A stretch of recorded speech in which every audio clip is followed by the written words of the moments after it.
Au nom du Père et du Fils et du Saint-Esprit, la paix soit avec vous. C'est bien ce désir de paix qui nous rassemble, alors même que l'Église de France est en prière, en communion avec le peuple de Norvège. Nous sommes tous profondément bouleversés par les attentats qui endeuillent aujourd'hui la Norvège. Et ce soir, nous voulons prier pour toutes les victimes. Nous voulons prier avec tous les blessés, les familles, avec toute la Norvège, atteinte par ces terribles attentats. Merci, Monsieur le ministre chargé des Affaires de l'ambassade de Norvège, d'être avec nous pour ce temps de prière. Merci de transmettre à votre pays, et particulièrement à la jeunesse de votre pays, toute notre compassion. La présence aussi avec nous de Monsieur le ministre David Douillet, secrétaire d'État du gouvernement français, vous manifeste l'amitié de toute la France pour votre pays si durement touché. Notre assemblée d'aujourd'hui, dans laquelle je salue particulièrement tous nos frères et sœurs norvégiens qui sont présents et qui nous ont rejoints. Notre assemblée, ceux qui s'unissent à nous par Radio Notre-Dame, par les radios de la COFRAC, par la télévision KTO, nous tenons tous à dire, particulièrement à la jeunesse de votre pays, aux blessés, aux familles des victimes, qu'ils ne sont pas seuls. La jeunesse et les catholiques de France, dans une grande communion fraternelle, les portent dans l'amitié et dans la prière. Nous savons combien une présence fraternelle est plus grande que les mots dans les temps de douleur et de peine. Nous savons combien l'amitié est nécessaire, indispensable pour réussir cette semence d'espérance dont le monde a besoin et dont votre jeunesse aura besoin pour continuer à être fiers des valeurs qui portent votre pays et continuer à porter ces valeurs en Europe. Ce soir, nous sommes rassemblés dans le deuil et dans l'espoir. Nous prions pour que les hommes abandonnent pour toujours la voie de la haine et les logiques du mal. Que Dieu donne l'espérance à ceux qui sont si durement touchés par la mort et la violence. Que Dieu inspire au cœur de l'homme des projets de paix. Ensemble, tournons-nous vers celui qui est la source de l'espérance, parce qu'il est la force de l'amour et de la paix dans le cœur de tout homme.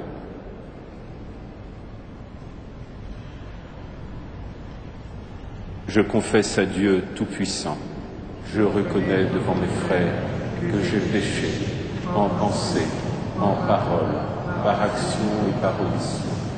Oui, j'ai vraiment péché. C'est pourquoi je supplie la Vierge Marie, les anges et tous les saints, et vous aussi mes frères, de prier pour nous le Seigneur notre Dieu. Et que Dieu Tout-Puissant nous fasse miséricorde, qu'il nous pardonne nos péchés et nous conduise à la vie éternelle.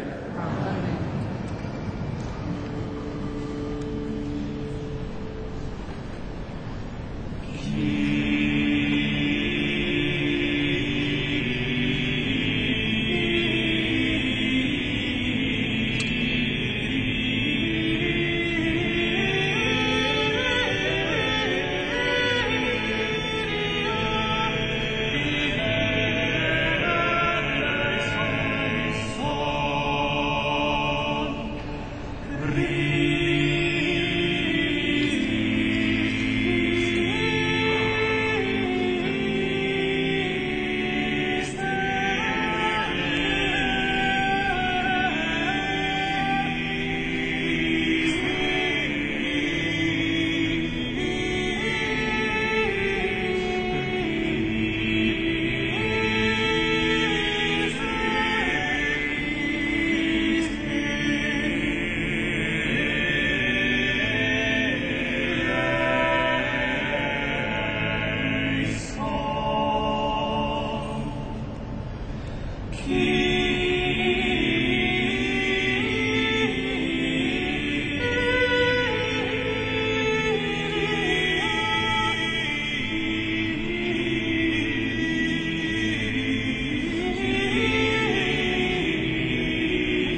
Gloria in excelsis Deo, et inter la pax omnibus done voluntatis, laudamus te, benedicimus te, adoramus te, glorificamus te, gratias agimus tibi, propter magnam gloriam tuam. Domine Deus Rex celestis, Deus Pater omnipotens, Domine Filii unicenite, Iesu Christe, Domine Deus Agnus Dei, Filius Patris, qui tollis peccata mundi, miserere nobis.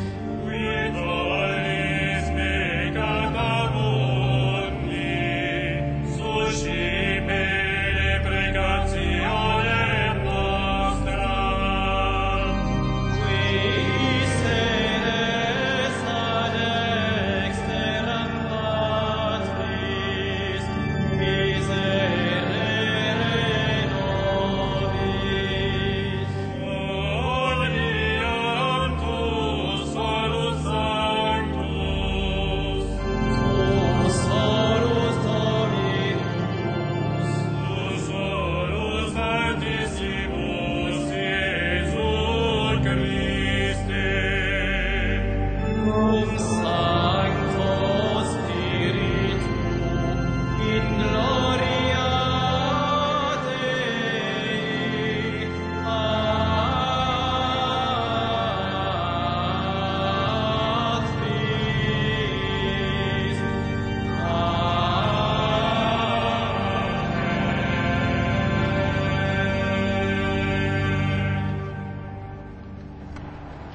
Prions le Seigneur.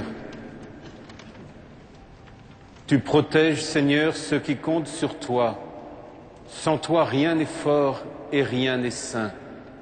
Multiplie pour nous tes gestes de miséricorde, afin que sous ta conduite, en faisant un bon usage des biens qui passent, nous puissions déjà nous attacher à ceux qui demeurent, par Jésus le Christ, notre Seigneur et notre Dieu, qui vit et règne avec toi, Père, dans l'unité de l'Esprit Saint, un seul Dieu, pour les siècles des siècles.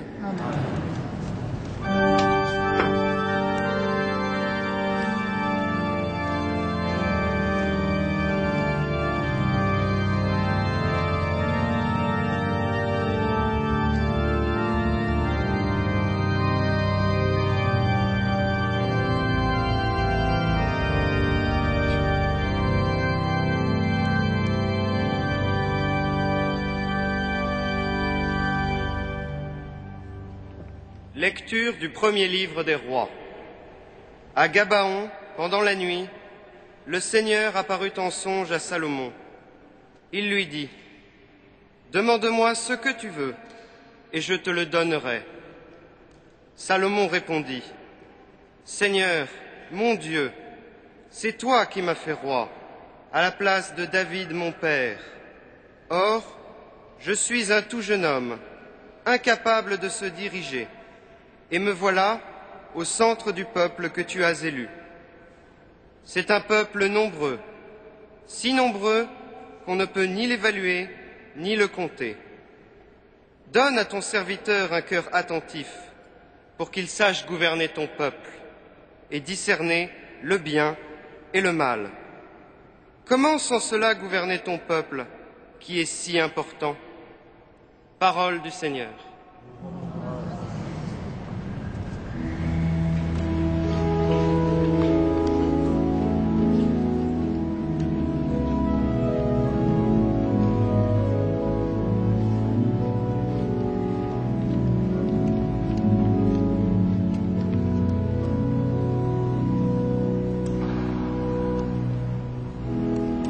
quel amour j'aime ta loi, Seigneur. De quel amour j'aime ta loi, Seigneur. Mon partage, Seigneur, je l'ai dit, c'est d'observer tes paroles. Mon bonheur, c'est la loi de ta bouche, plus qu'un monceau d'or ou d'argent. De quel amour j'aime ta loi, Seigneur. Que j'ai pour consolation ton amour, selon tes promesses à ton serviteur. Que vienne à moi ta tendresse et je vivrai. Ta loi fait mon plaisir. De quel amour j'aime ta loi, Seigneur. Aussi j'aime tes volontés plus que l'or le plus précieux. Je me règle sur chacun de tes préceptes. Je hais tout chemin de mensonge. De quel amour j'aime ta loi, Seigneur. Quelle merveille tes exigences, aussi mon âme les garde. Déchiffrer ta parole illumine, et les simples comprennent. De quel amour j'aime ta loi, Seigneur.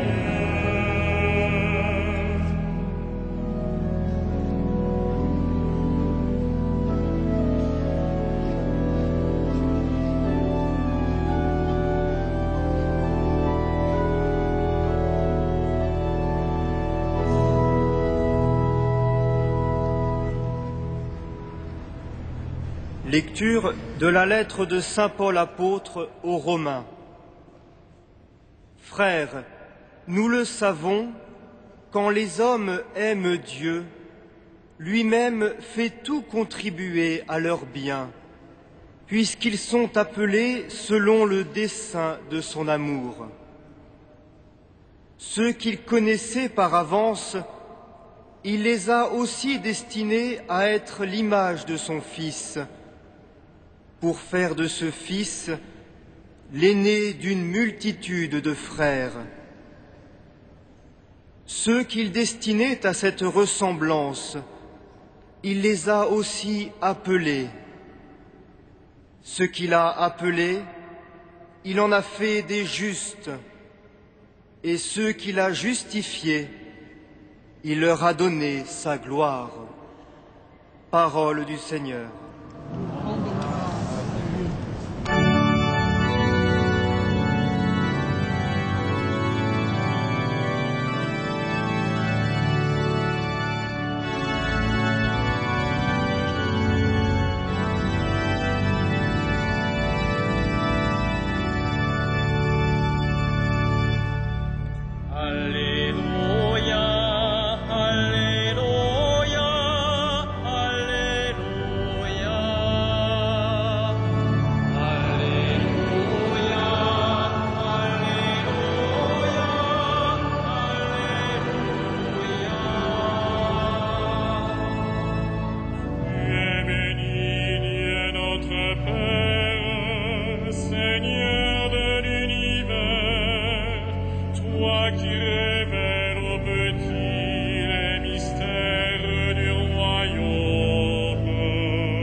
Le Seigneur soit avec vous. Évangile de Jésus-Christ selon saint Matthieu.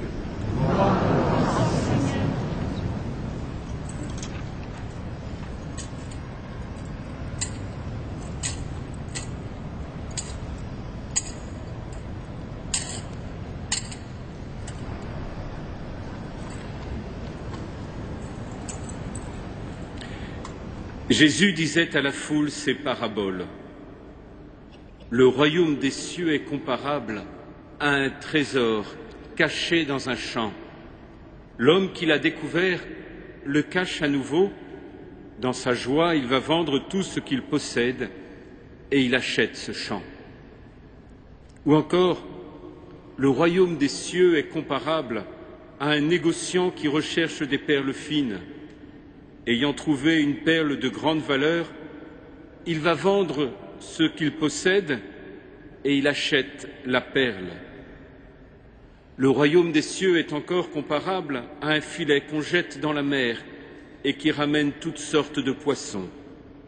Quand il est plein, on le tire sur le rivage, on s'assied, on ramasse dans des paniers ce qui est bon et on rejette ce qui ne vaut rien.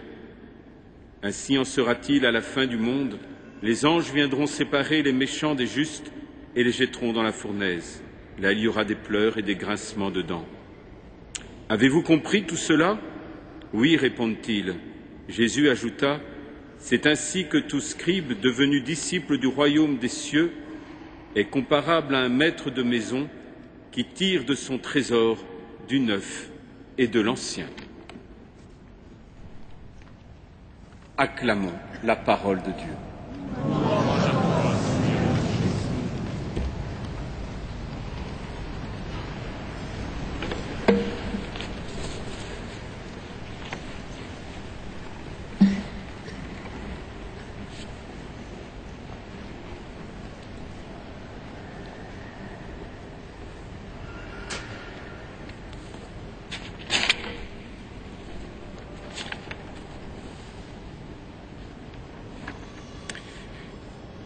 Que cherchait donc cet homme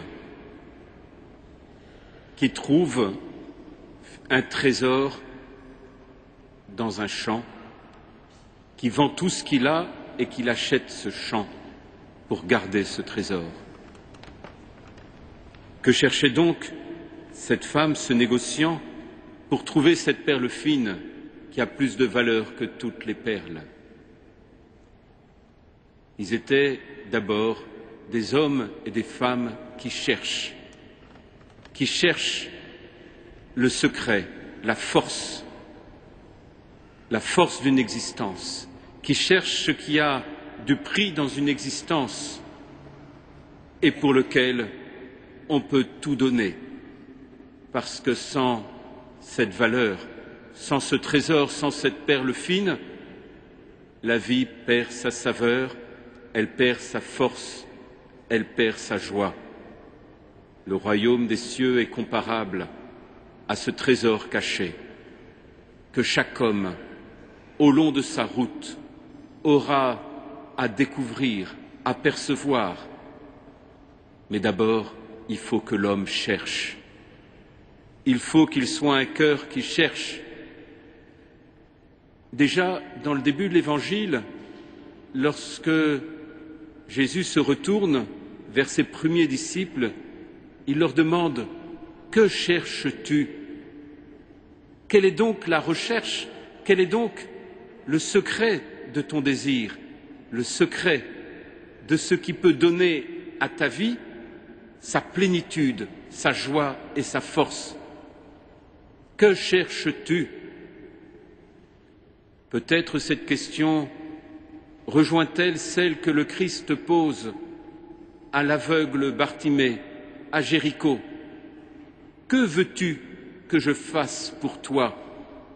Oui, il y a dans la construction d'un homme la nécessité de chercher, non pas de se laisser guider simplement par les autres ou au gré des chemins, des modes, des tendances, mais bien de chercher ce qui peut avoir de la valeur.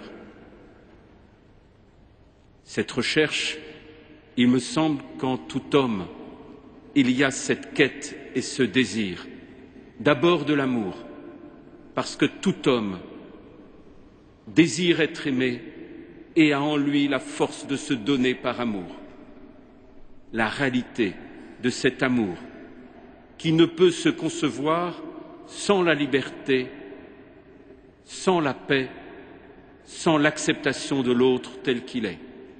Il y a bien dans ces valeurs fondamentales ce qui fait la recherche d'un homme, quelle que soit sa langue, sa race, sa culture, sa religion. Il y a cette recherche de la plénitude d'une vie qui ne trouve son sens que lorsqu'elle est habitée par un amour et un amour qui se donne, lorsqu'elle est habitée par la paix, la liberté et lorsqu'elle peut s'exprimer dans la vérité de l'amitié qui est si forte et si importante à notre époque. L'évangile de Saint Jean se continue et la question « Que cherches-tu » se transforme en la question « Qui cherches-tu » ? Qui cherches-tu ? Pour le chrétien, la réponse est le Christ, Jésus-Christ, qui est celui que l'homme recherche, car il est celui qui donne à l'homme une dignité, la dignité de l'homme, qui permet à l'homme de découvrir qu'il est plus grand que simplement être homme. Il porte en lui la dignité même de son Créateur, la dignité même de Dieu. Et c'est pourquoi la mort d'un homme est une tragédie. Et chaque homme mort, assassiné en Norvège dans ces attentats, est une tragédie pour chacun. Oui, la dignité de l'homme est de découvrir que l'homme dépasse l'homme dans le dessein de Dieu, parce qu'il porte plus grand que lui, il porte un dessein d'amour, il porte un dessein de vie, il porte un dessein d'éternité. Oui, c'est de découvrir, et pour nous, nous le découvrons dans le Christ, qui est la lumière qui vient éclairer et qui éclaire notre vie, que la vie est plus grande que la vie. Et que même s'ils ont été fauchés dans leur jeunesse, ce que nous aurons à recueillir de leur vie et de la vie de chacun, ce que les pères, les mères, les frères, les sœurs, les amis auront à recueillir de chacun, c'est la grandeur de ce que chacune de ces vies fauchées porte de plus grand que leur vie, porte comme signe, comme force, comme espérance, comme valeur.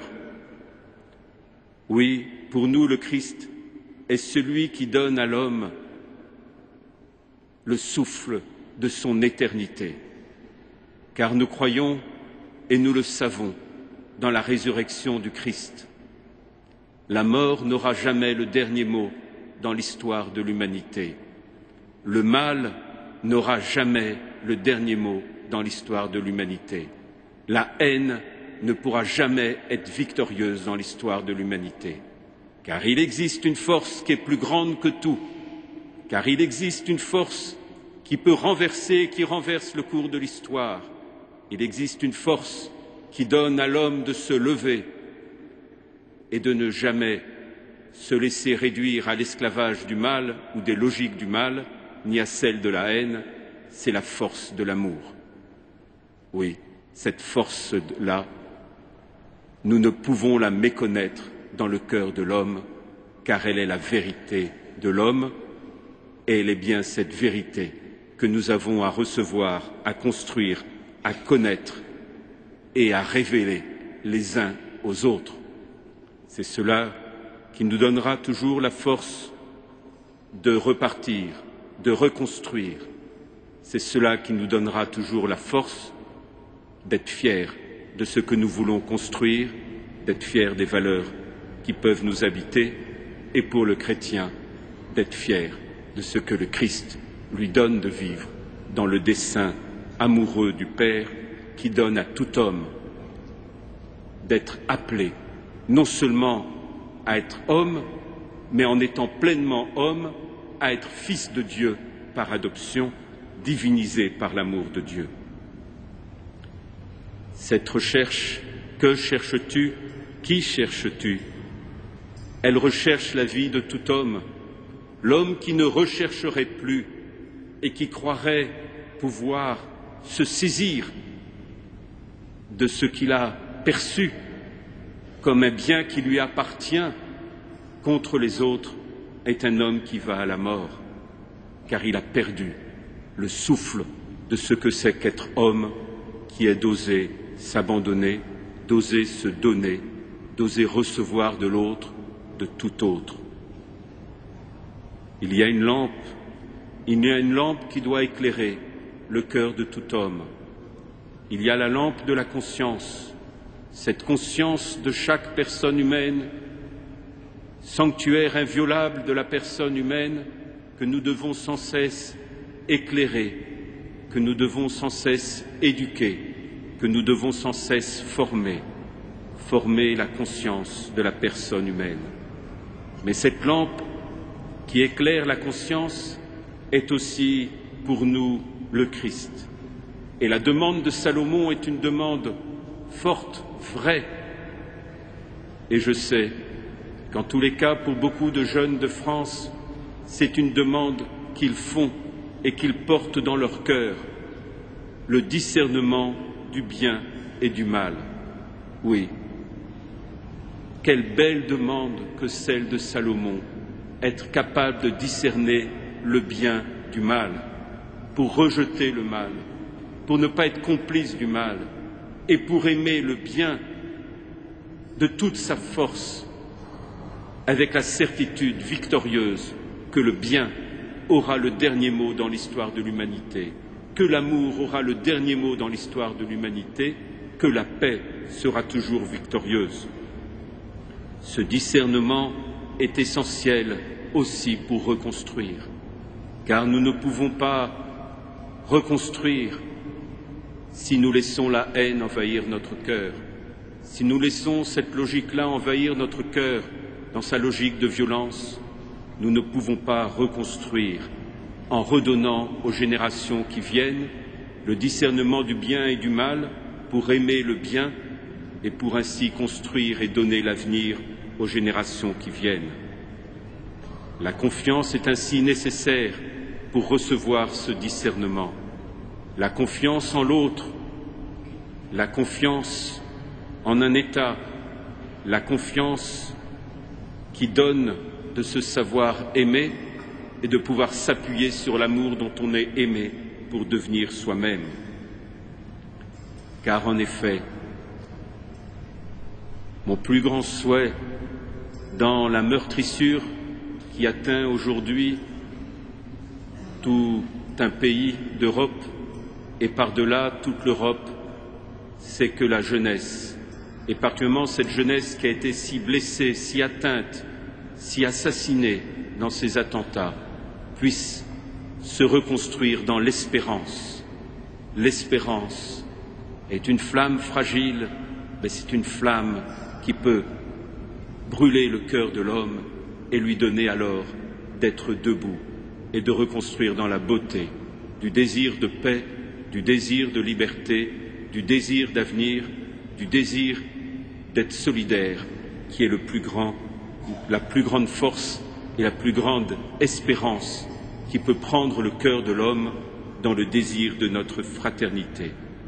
L'espérance ne déçoit pas, car l'amour de Dieu a été répandu dans nos cœurs par l'Esprit Saint. L'espérance ne vous décevra jamais. Vous ne perdrez jamais le chemin de votre avenir en étant animé et en croyant à l'espérance qui veut jaillir dans votre cœur et qui vous donnera, dans la blessure du deuil, de trouver un chemin de force, d'espérance et d'avenir.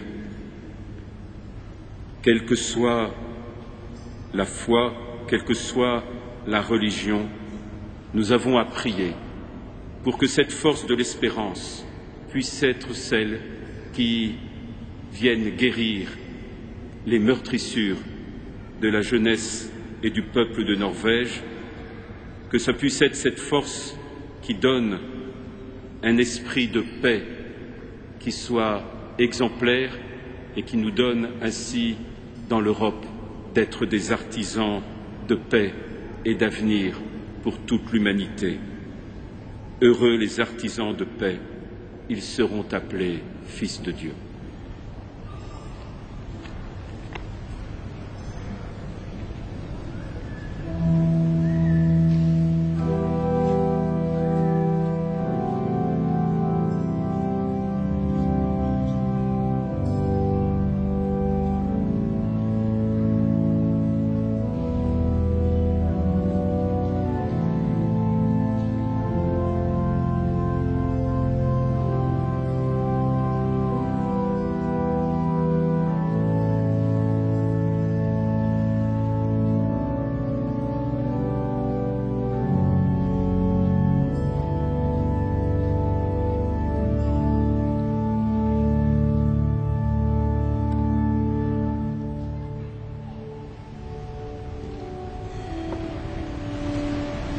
Credo in unum Deum,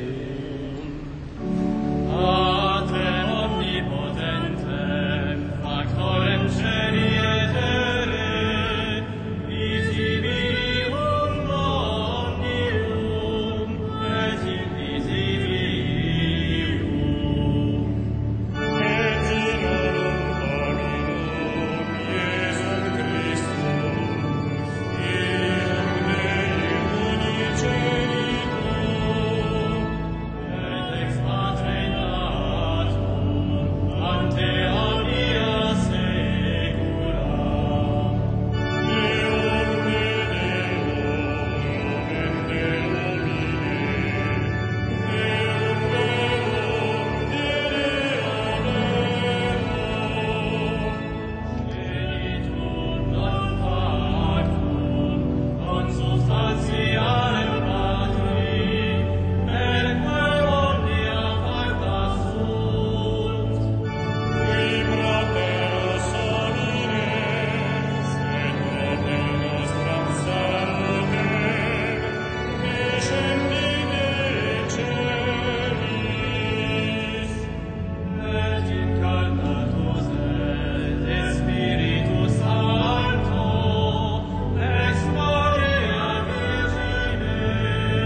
Prions ensemble au moment d'offrir le sacrifice de toute l'Église.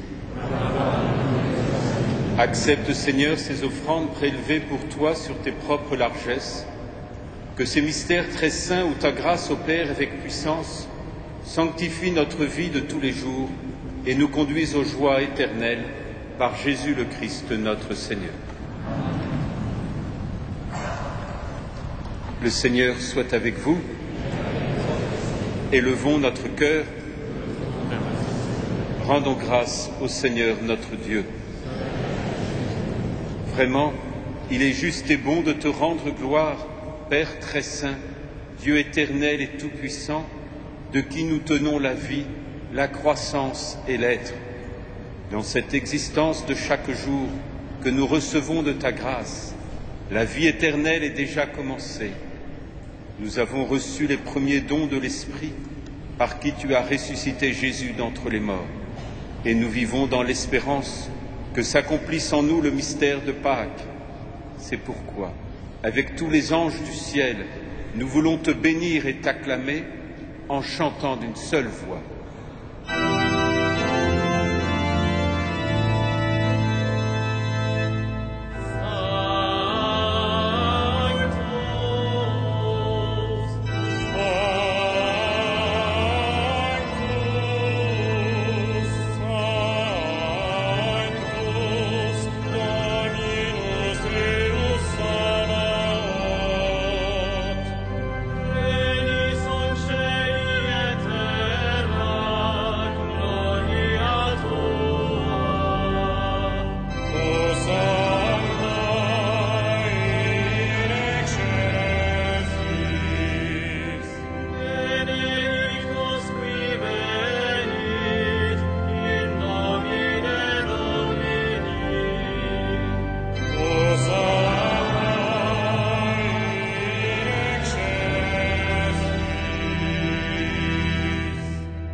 Tu es vraiment saint, Dieu de l'univers, et toute la création proclame ta louange, car c'est toi qui donnes la vie, c'est toi qui sanctifies toutes choses par ton Fils Jésus-Christ notre Seigneur, avec la puissance de l'Esprit Saint. Et tu ne cesses de rassembler ton peuple, afin qu'il te présente partout dans le monde une offrande pure. C'est pourquoi nous voici rassemblés devant toi, et dans la communion de toute l'Église, en ce premier jour de la semaine, nous célébrons le jour où le Christ est ressuscité d'entre les morts.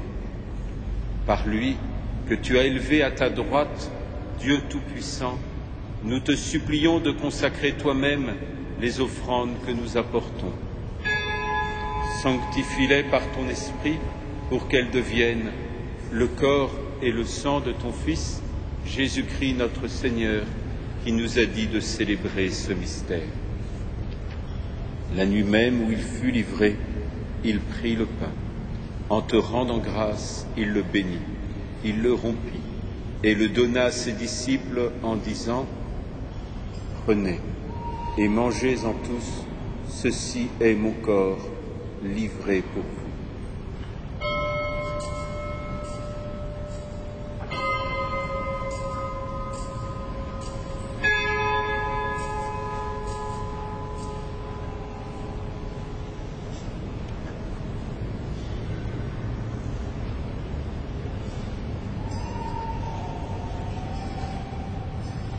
De même, à la fin du repas, il prit la coupe. En te rendant grâce, il la bénit et la donna à ses disciples en disant : « Prenez et buvez-en tous, car ceci est la coupe de mon sang, le sang de l'alliance nouvelle et éternelle, qui sera versé pour vous et pour la multitude en rémission des péchés. Vous ferez cela en mémoire de moi. »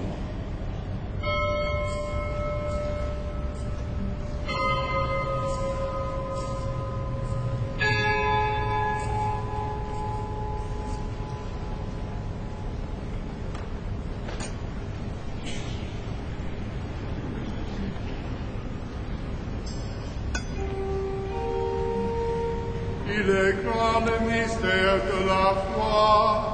Nous proclamons ta mort, Seigneur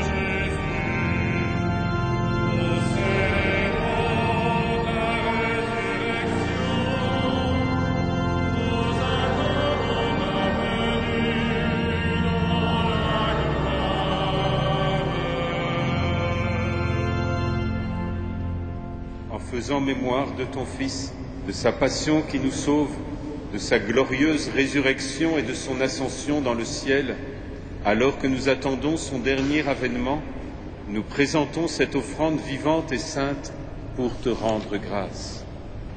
Regarde, Seigneur, le sacrifice de ton Église et daigne y reconnaître celui de ton Fils qui nous a rétablis dans ton alliance. Quand nous serons nourris de son corps et de son sang et remplis de l'Esprit Saint, accorde-nous d'être un seul corps et un seul esprit dans le Christ. Que l'Esprit Saint fasse de nous une éternelle offrande à ta gloire, pour que nous obtenions un jour les biens du monde à venir, auprès de la Vierge Marie, la bienheureuse Mère de Dieu, avec les apôtres, les martyrs et tous les saints qui ne cessent d'intercéder pour nous.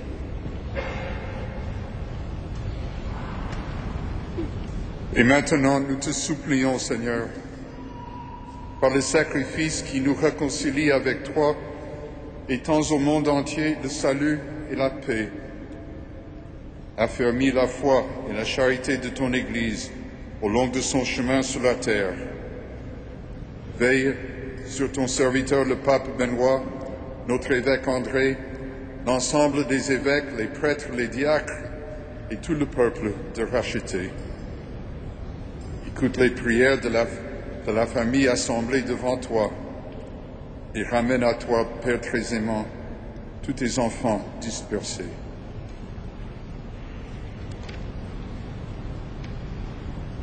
Souviens-toi de toutes les victimes des attentats en Norvège. Tu les as appelés auprès de toi, puisqu'ils ont été baptisés dans la mort de ton Fils. Accorde-leur de participer à sa résurrection, le jour où le Christ ressuscitant les morts rendra nos pauvres corps pareils à son corps glorieux. Souviens-toi aussi de tous nos frères défunts. Souviens-toi des hommes qui ont quitté ce monde et dont tu connais la droiture. Reçois-les dans ton royaume, où nous espérons être comblés de ta gloire, tous ensemble et pour toujours, quand tu essuieras toute larme de nos yeux, en te voyant, toi, notre Dieu, tel que tu es. Nous te serons semblables éternellement, et sans fin nous chanterons ta louange par le Christ notre Seigneur, par qui tu donnes au monde toute grâce et tout bien. En lui, avec lui et en lui, à toi, Dieu le Père Tout-Puissant, par l'unité du Saint-Esprit, tout honneur et toute gloire, pour les siècles des siècles.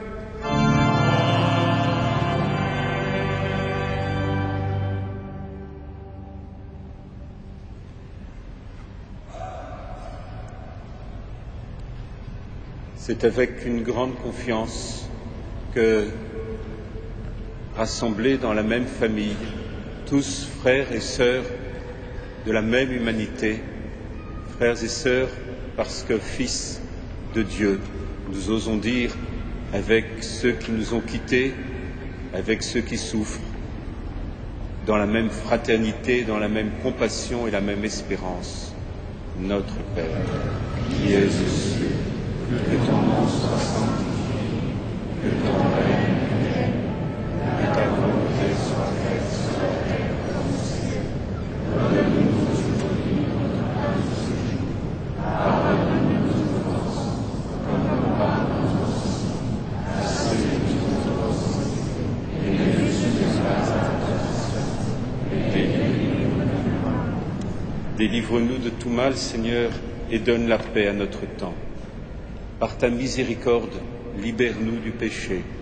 Rassure-nous dans les épreuves, en cette vie où nous espérons le bonheur que tu promets et l'avènement de Jésus-Christ, notre Sauveur.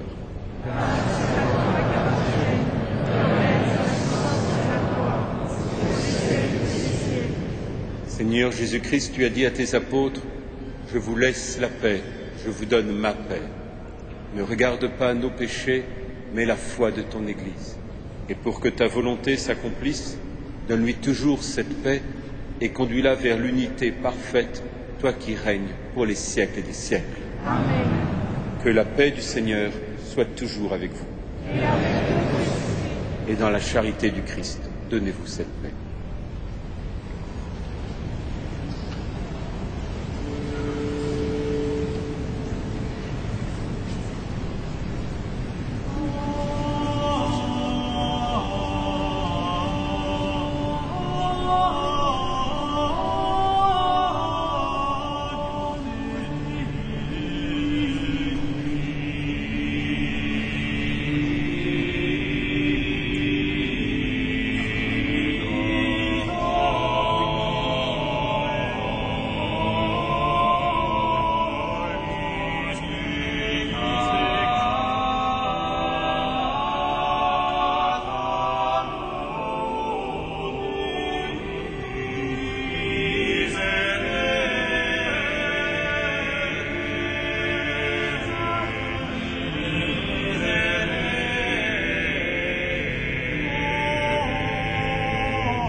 Heureux les invités au repas du Seigneur. Voici l'agneau de Dieu qui enlève le péché du monde.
Chers frères et sœurs, vous avez l'essentiel de nos annonces et communiqués à la page 4 de vos feuillets. Retenez que les projections et concerts estivaux poursuivent leur cours. Vous en avez des précisions sur la page 4 que je viens d'indiquer. Par ailleurs, vous n'êtes pas sans savoir que depuis 8 ans déjà, le 14 août, la veille de la fête de l'Annonciation, est organisée à Notre-Dame de Paris ici une procession fluviale sur la Seine avec récitation du chapelet. Celle de cette année sera présidée par le cardinal Marc Ouellette, préfet de la Congrégation pour les évêques. Des contremarques sont en effet disponibles à l'accueil de la cathédrale Notre-Dame de Paris. Elles sont gratuites et vous êtes donc invités à les retirer pour participer à cette procession fluviale. La seule contrepartie que nous attendons de vous, c'est d'être effectivement présent à cette procession si vous retirez une contremarque, puisque les places sont limitées sur les bateaux, évidemment. Par conséquent, si vous en retirez et que vous ne venez pas, les places vont rester vides. Pour ceux qui ne vont pas participer à la messe de 18h30 ce jour du 14 août, il est recommandé de ne pas attendre la fin de la messe de 18h ici avant de se rendre à l'embarcadère. Cela facilitera l'embarcation puisqu'il n'y aurait pas de bousculade. Mais ceux qui vont participer à la messe de 18h vont se rendre à l'embarcadère en procession d'ici.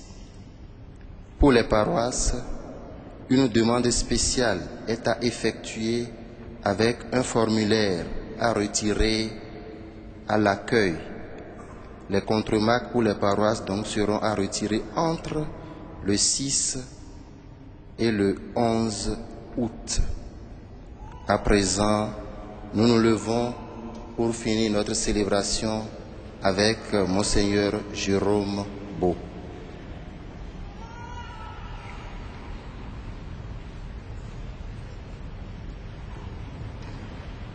Unissons nos prières. Nous avons communié, Seigneur, à ce sacrement, mémorial de la passion de ton Fils. Fais servir à notre salut le don que lui-même nous a légué dans son immense amour, lui qui vit et règne pour les siècles des siècles. Amen.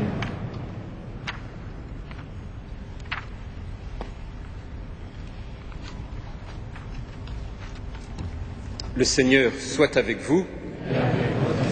Que Dieu Tout-Puissant vous bénisse, le Père, le Fils et le Saint-Esprit. Allez dans la paix du Christ.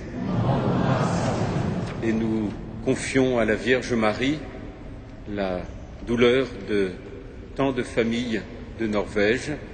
Nous confions à la Vierge Marie tous ces enfants qui sont dans la peine et qu'elle soit l'instrument de la consolation et de l'espérance pour toute la Norvège, mais aussi pour toute la jeunesse d'Europe. Salve Regina,